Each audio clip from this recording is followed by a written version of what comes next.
For 9 years, Jason Clark's body was buried beneath stones by a stream in Yellowstone.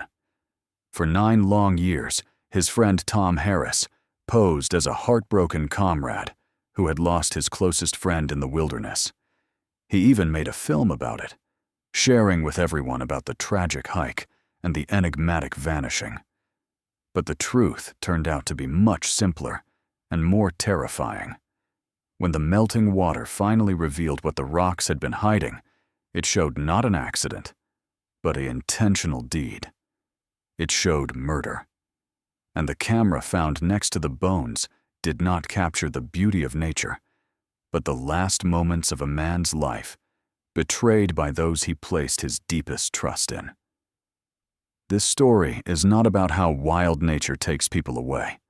This story is about how a human being can prove deadlier than any wild animal. It all began in July 2014. At that time of year, Yellowstone National Park is a magnet for countless visitors. Jason Clark and Tom Harris were no strangers. They had been friends for over 10 years since college, and both enjoyed hiking. Jason was more experienced, calm, and methodical. He knew the wilderness, held it in reverence, and always prepared carefully for his trips.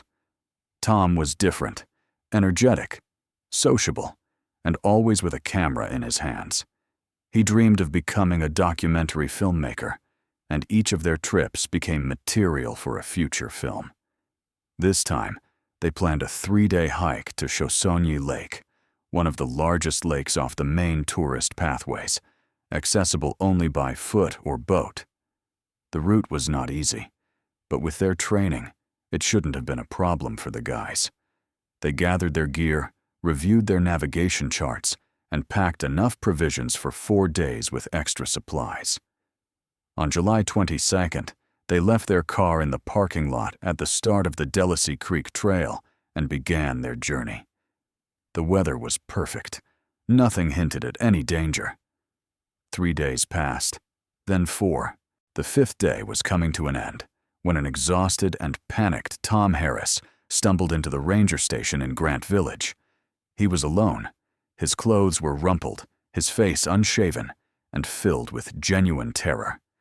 His story was fragmented, but generally clear. According to Tom, Jason had started feeling unwell on the first day of the hike.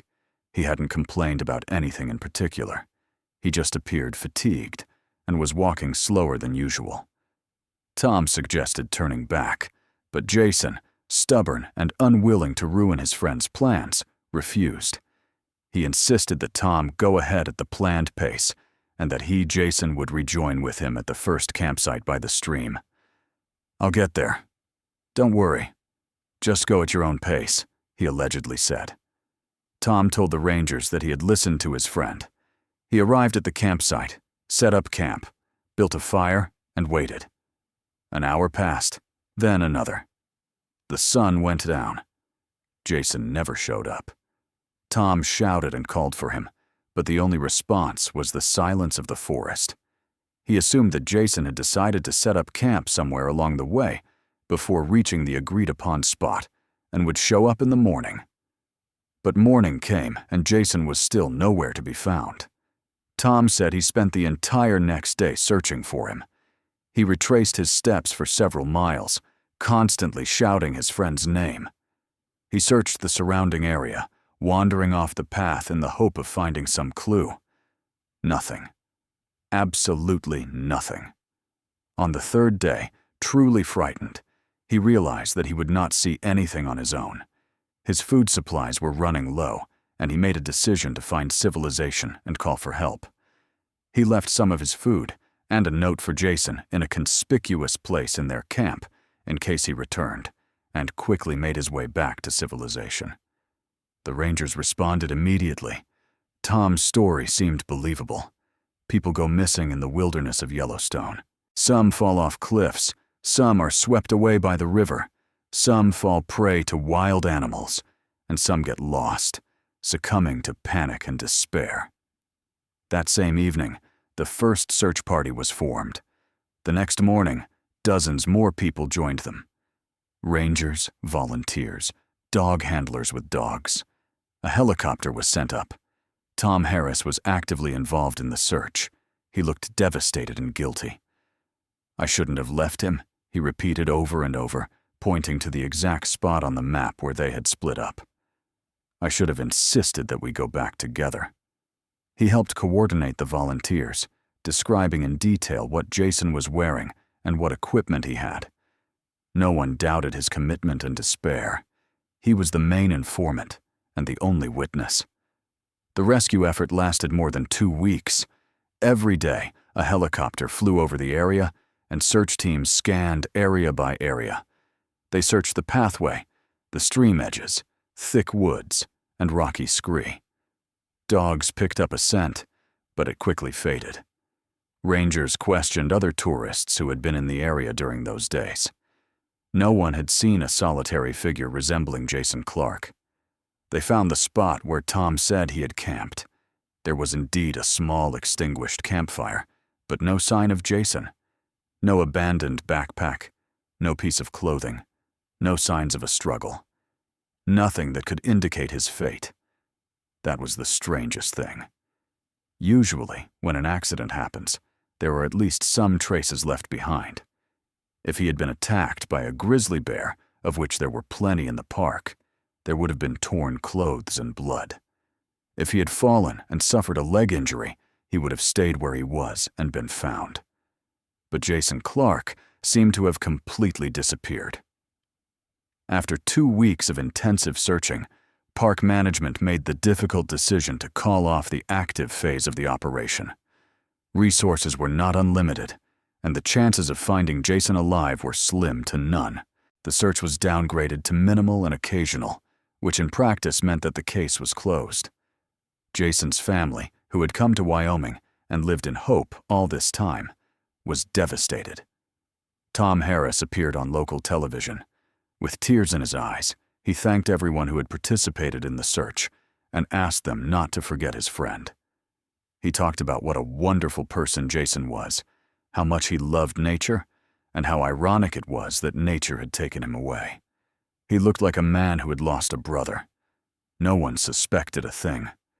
To everyone, he was a victim of circumstance, the last person to see Jason Clark alive, and a man who would have to carry that heavy burden for the rest of his life. The story of a tourist who disappeared without a trace in the wild forests of Yellowstone became one of many similar tragedies that occur from time to time in this vast, beautiful, but dangerous place.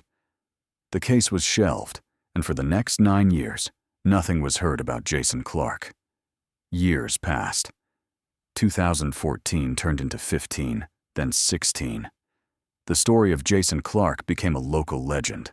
One of those horror stories told around the campfire to new tourists, the guy who went into the woods and just disappeared.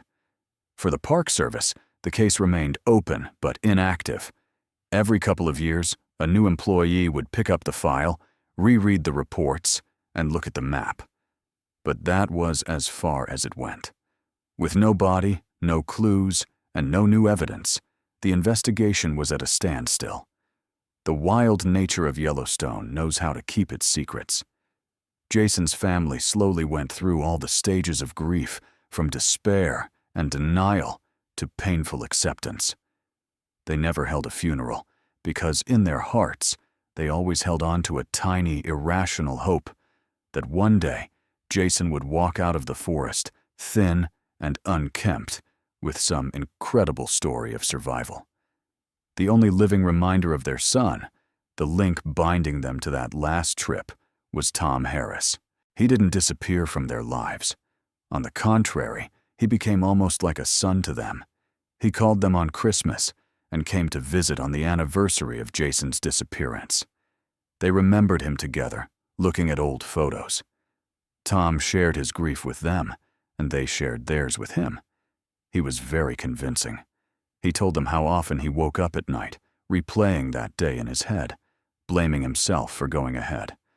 His suffering seemed genuine, and it brought them closer together. About a year after Jason's disappearance, Tom announced to the Clark family and his social media followers that he would start working on a documentary a film about Jason. He presented it as a tribute to his friend, as a way to immortalize his memory. But not only that, he said his goal was to tell the story of their hike, to draw attention to safety issues in national parks, so that Jason's tragedy could help save someone else. The idea seemed noble. The Clark family was totally behind him. They gave him all of Jason's childhood photos, his journals, and his notes. They gave him a lengthy, tearful interview about what a great son he was and how much they missed him. Tom started raising money online to make a film called A Step into Silence. He started a YouTube channel where he posted short videos of himself standing on the pathway where he last saw Jason, his trembling voice as he talked about his feelings. Here he is interviewing one of the rangers who participated in the search. Here he is, just sitting by Shoshone Lake, silently staring at the water. His project slowly began attracting attention among a small circle of fans of survival stories and unsolved cases. Commentators sympathized with him, admiring his strength of spirit and devotion to his friend's memory. Tom became something of an expert on the case. He answered questions and built theories together with his viewers. The most popular version, which he unobtrusively promoted, was that it was an accident, the traces of which were hidden by nature. Perhaps Jason had strayed from the pathway to get water, slipped on wet rocks, hit his head, and fallen into a stream that carried his body into the lake. Or maybe he had fallen into a crevice covered with earth and branches. The grizzly bear theory was also occasionally discussed. Still, Tom usually dismissed it, saying that Jason was too experienced to let a bear get that close to him. Tom Harris was a master at creating the image of a man who had dedicated his life to finding answers. He hid in plain sight, turning his crime into a public spectacle in which he played the role of the grieving hero. For 9 years, he played the part flawlessly. And then came the spring of 2023. The winter that year was unusually snowy, and spring arrived abruptly and warmly. Vast masses of snow in the mountains began to melt at an incredible rate. Streams and rivers, usually calm at this time of year, turned into raging, murky currents. The water carried with it fallen trees, rocks, and tons of silt. One of these nameless streams flowing not far from the Delacy Creek Trail changed its course dramatically. The powerful flow of water washed away the bank and moved boulders that had been lying in the same place for decades, maybe even centuries. In early June, when the water had receded slightly, 2 park pathway maintenance workers were conducting their regular route check. They were checking bridges and clearing trees that had fallen over the winter. Passing by the creek, one of them, a young man named Mike, noticed something pale object lodged in a pile of rocks and branches that had been washed up by the recent flood. At first, he didn't think much of it. Animal bones are a common sight in Yellowstone National Park.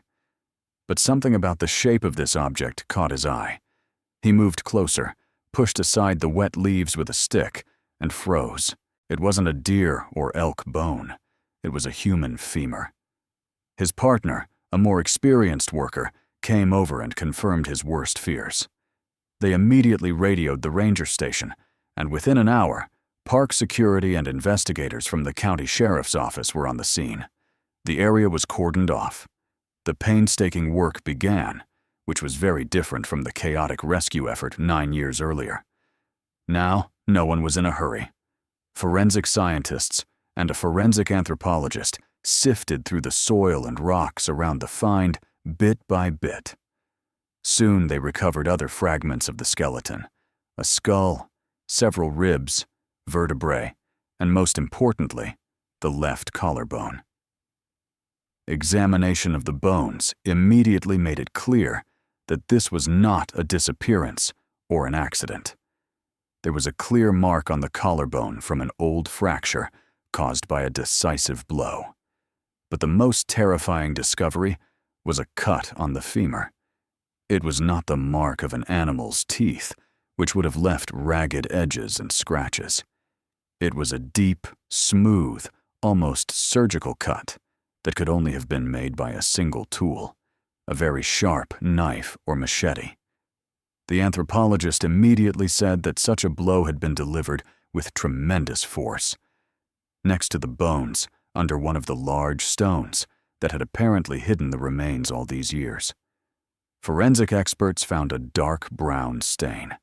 A quick test confirmed that it was blood, but the main discovery that broke the case was a small crushed object covered in silt. After careful cleaning, it was identified as a fragment of an old digital camera. The case was broken. The electronics had long since rotted away, but the serial number was miraculously preserved on the metal plate inside. The remains were sent to the lab. Identification didn't take long. The dental records matched those of Jason Clark, who had been missing for 9 years. The disappearance case was immediately reclassified as a murder investigation. Detectives dug up an old, dusty file from the archives. They reread the testimony of the only witness, Tom Harris.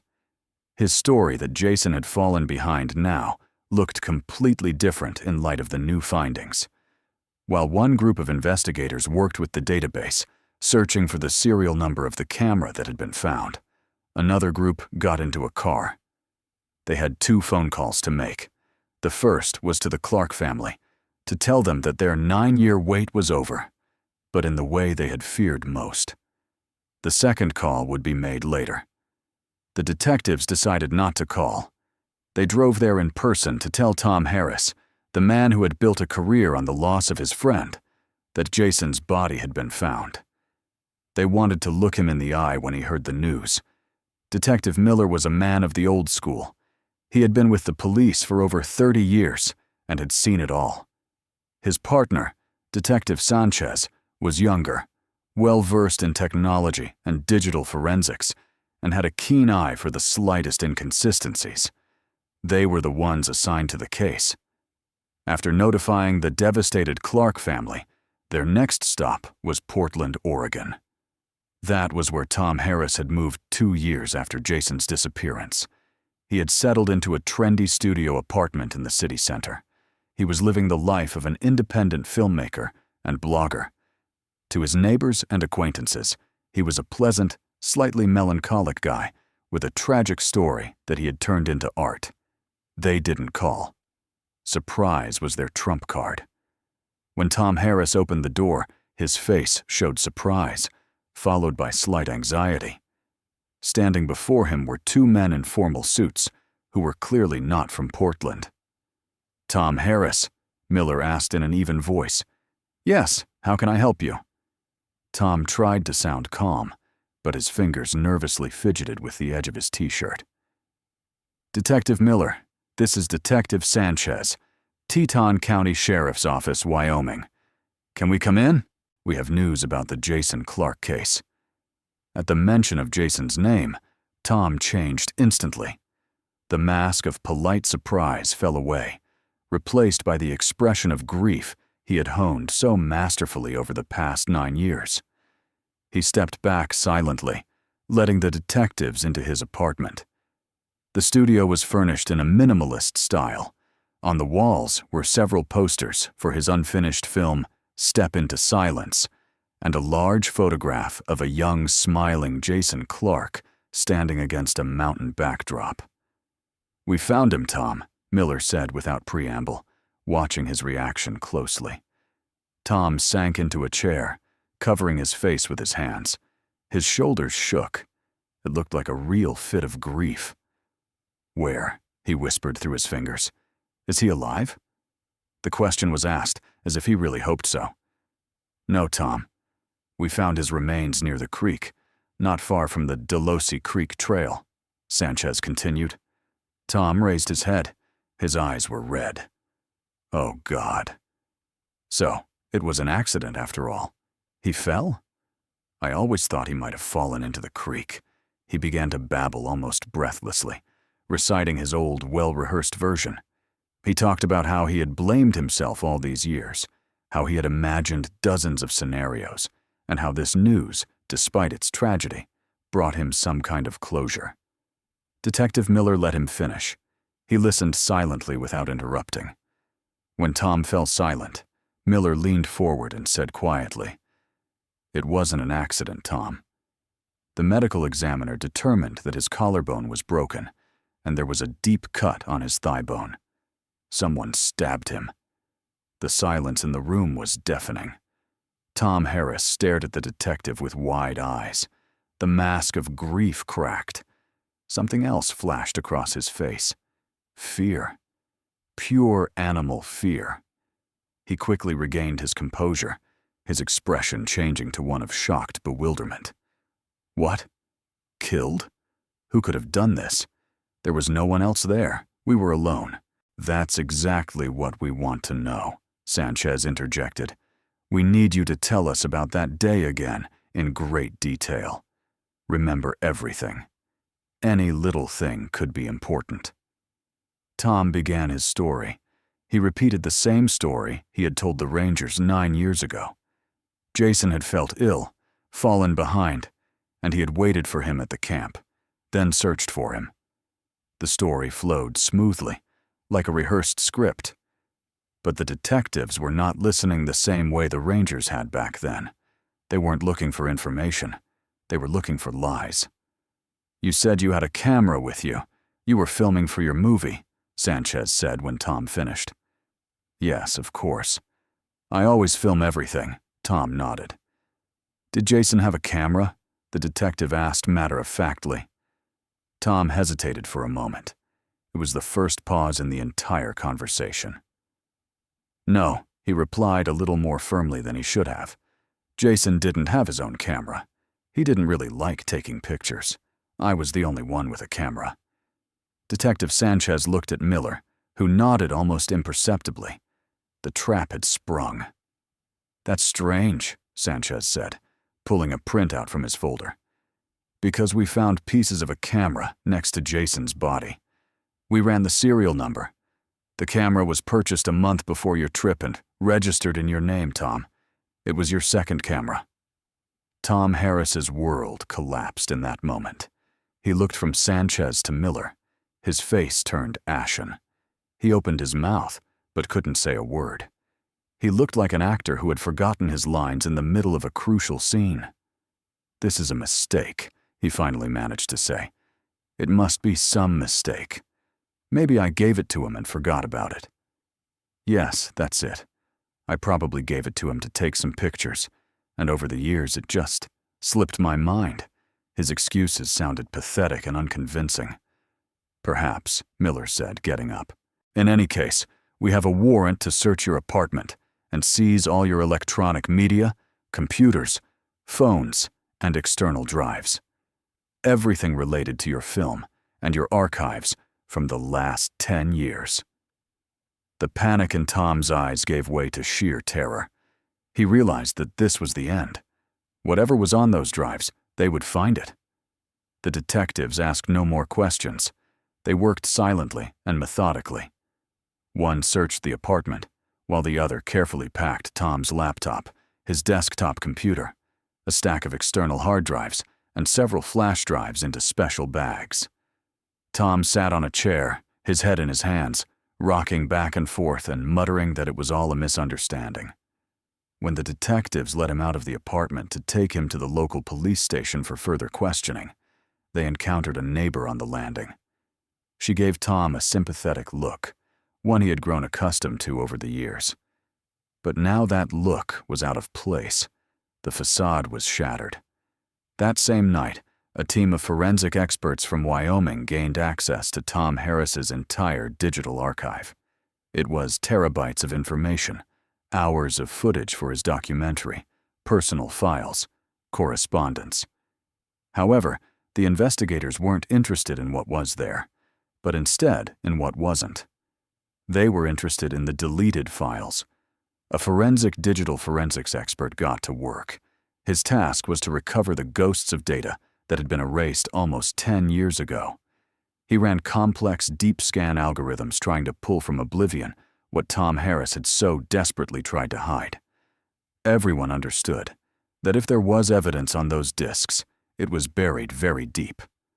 but now they knew where to dig, and they had time. While Tom Harris sat in the interrogation room, his future was being decided in another room full of buzzing equipment. His lawyer was with him, and on his advice, Tom remained silent. He didn't answer a single question. He just sat and stared at a single spot. The detectives didn't try to pressure him. Instead, they chose a different tactic. From time to time, they would come in and calmly inform him that the experts had started working on his computers.